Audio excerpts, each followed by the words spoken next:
And we are back, and we are got a really interesting segment coming up with the Friends of the St.Clair River and Kirsten Lyons, the Stewardship Division Director. Is that a big title for you? Yeah, my title's changing to Spongy Moth Program Coordinator. Spongy Moth Gypsy Program Coordinator. Coordinator. I'm so confused. I'd better let you talk and find out what's going on here. Welcome back to the show. Thank you. Joining you is Lydia Nicholas. Nice to meet you. Nice to meet you. Welcome to the show. There's been a problem in St. Clair County over the years with a product or an animal or a bug called the gypsy moth. And the county fathers have now decided to start some preventive programs, one of which is spraying. And so the Friends of the St. Clair River have been assigned the responsibility and the opportunity to tell the people about it, right? Right, that's right, absolutely, yeah. So we're, Friends of the St. Clair River is helping the county with public educational outreach related to spongy moth, formerly known as gypsy moth.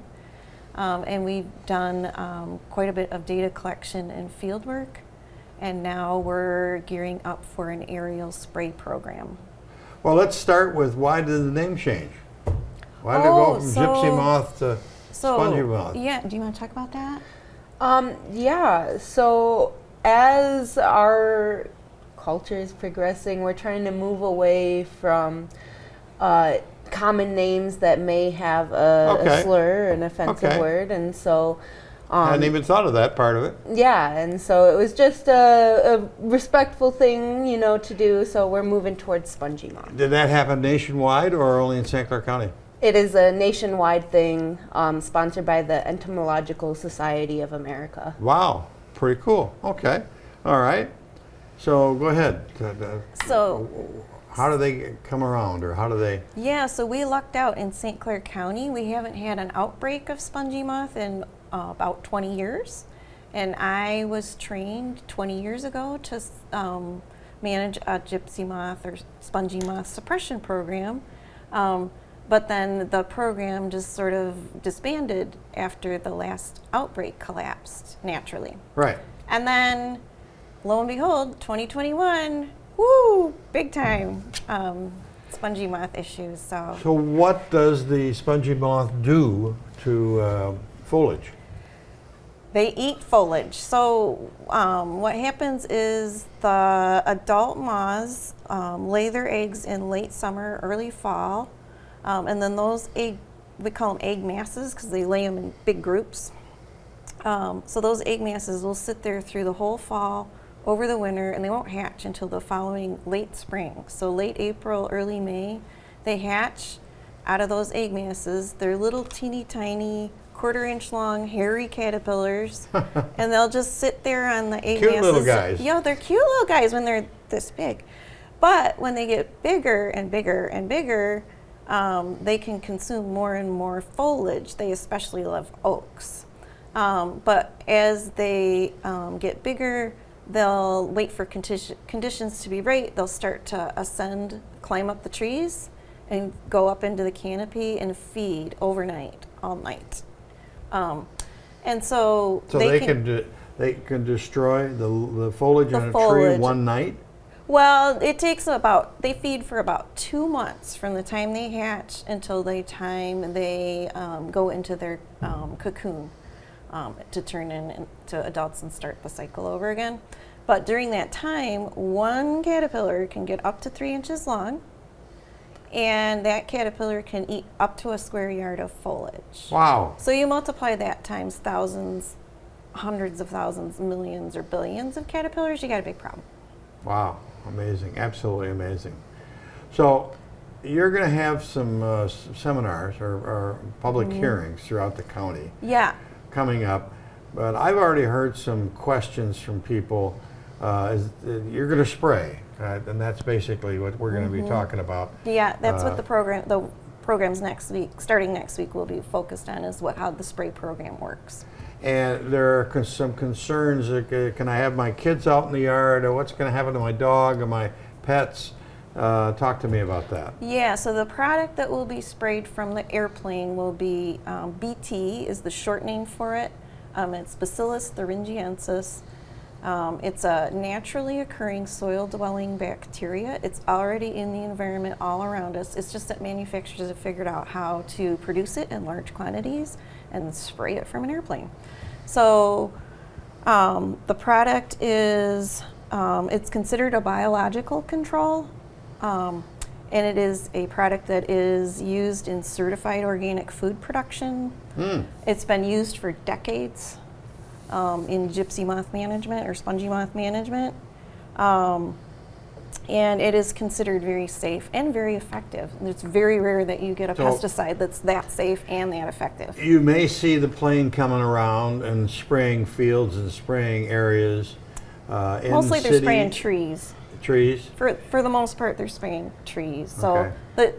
the airplanes won't, for the most part, they won't spray farm fields because that's not where the spongy moth is. Right. They're in the trees. So if you see the plane and you see the spray coming out, you don't have to be concerned that it's going It's not to knock harmful you to down pets or or plants make or you people. pass out. Or Yeah. Nope. It's not harmful to any of those. It is harmful to caterpillars. It's not even. Sam has put the Oh, slide he's put up some here. of our slides up. So Yeah. the one on the left is That's the cocoon that they go into in late summer. okay. And then they emerge out of that as adult So the one on the right is The one on the right is the adult moth. The male is the top image, and the female is the bottom image. So the female's whitish, beigeish, with some black marks. Okay, let's see the next slide, Sam. And should I? Okay, So that's there's about- a close-up of a female laying an egg mass. So that's what the egg masses look like, is those kind of beige, tan, fuzzy wads. Should I do anything? Should I scrape them off? Yeah, when I see yeah. them? This is a good time to scrape those egg masses off. And if you scrape them off, collect them and destroy them. Don't just Okay. let them fall to the ground. Don't put them in the garbage. You can put them in the, yeah, I guess they could go to a landfill. Sure, they're not going to hatch in a landfill. Okay. But the reason we ask folks not to let them just fall to the ground is because these things are meant to last 8 or 9 months through the winter outdoors. They're really tough. So they Okay. can still hatch if you just let them fall. So egg mass surveys were done in the fall to help determine where the breakout. So you guys went through the county. We went all And- over the county looking for Okay. egg masses. Okay, And, next. Yep. What do we got next, Sam? Sam's making pictures. Okay. Okay, so this is what it's going to look like in late April or early May when they start So to there's hatch. little bugs on it, or Those is are that caterpillars. Those little black dashes are the little The- hairy oh, each caterpillars. one of them is a Each one of caterpillar. those is a caterpillar. Oh, so one my. egg mass can Oh, my. hatch out at 100 to 1,000 little caterpillars. Each egg mass. Oh my! 100 to 1,000. So this is why when you Yeah. have an outbreak, you have millions and billions of Yeah. caterpillars, and each of them eating a square yard of foliage. Okay, next, Sam. And there's a So there's good old one of caterpillar. the 3 inchers. So that's what they look like just before they go into their cocoon and start the life cycle over. Okay, keep going. Wow! And that's what the mess looks like. So this is one of the homeowners shared this photo with us. Look at all the leaves on top of the. Those leaf fragments are from the caterpillars feeding up in the canopy. So as they feed, they drop frass, which is a fancy word for Wow. excrement. And then they drop those leaf fragments because Okay. they're really messy and the food falls out Yeah. of their mouths. Yeah. Like kids in going to McDonald's and just throwing stuff around. All right. They're messy. They're messy. They are so messy. What's next, Sam? And this is the meetings. Yeah, Okay, that's let's talk about the schedule. meetings. Yeah. So we'll be in where's my St. Clair schedule? Township. St. Clair Township. This coming Tuesday. Tuesday evening we'll be in St. Clair Township. The next night we'll be in Clyde Township. Saturday we'll be right here in Gregg Park. Okay. We're going to do an egg mass scraping party in Gregg Park. We know where the egg masses are in there because our volunteers and I Okay. and Lydia did some survey work in there. And, So we're going to show people how to scrape and destroy egg masses. It's really fun. and then on the 14th, yep. you're going to be in Columbus Township. Yep, 14th Columbus Township. We'll be talking mostly about the spray program there.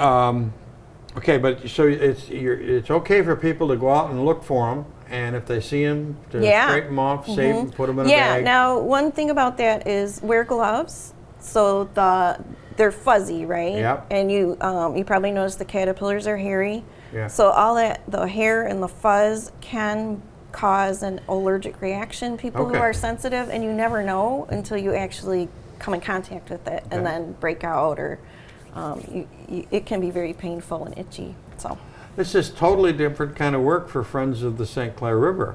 Well, They're involved with trees. we protect, restore, and enhance the environment, and if we let people just try to fight this issue on their own, they're going to use products that maybe aren't as effective and maybe aren't as safe for themselves and for the environment. So We that's why don't have get it here, involved. but you did have, the county had some maps out. Yes. So where are you going? Yeah, so if folks want to see where the areas that are going to be aerially sprayed are, they can go to www.stclaircounty.org/caterpillars. Okay. So the county invested in a whole new website to help address this issue and collect people's feedback and show folks where. So all the maps are on there, on that website. There's background information, more about the life cycle and biology, homeowner controls. So there's going to be some spraying in St. Clair. There's going to be some spraying, obviously, in St. Clair Township and Clyde and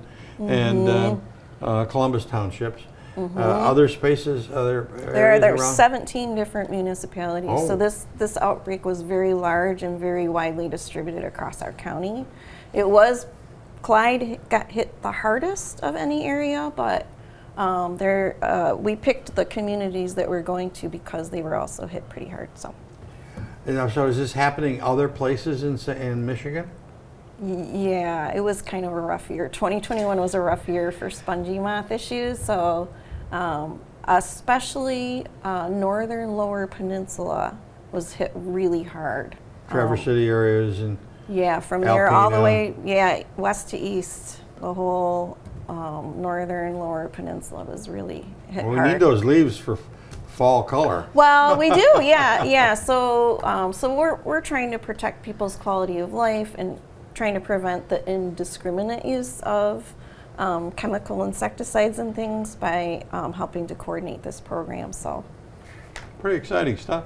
And welcome to both of you to St. Clair. I understand you moved your offices from a couple of times. You were in Port Huron, and then you went to Marine City. Now you're settled here at the Eddy Innovation Center. Yeah. It's wonderful. Yes. Welcome. Very exciting. Thank you. And you get to exercise and then go eat. Yes. Right. Yes. There's barbecue. There's a gym. There's. A little bit of everything for everyone.